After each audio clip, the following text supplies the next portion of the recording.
பாத்தீங்களா மென்டல் தங்கச்சி மீச வரையறா நம்ம என் தம்பிக்கு.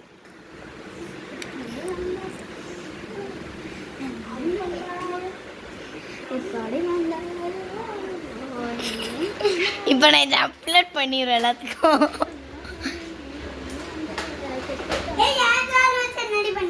ப்ளீஸ் ஒரு லைக் கொடுங்க.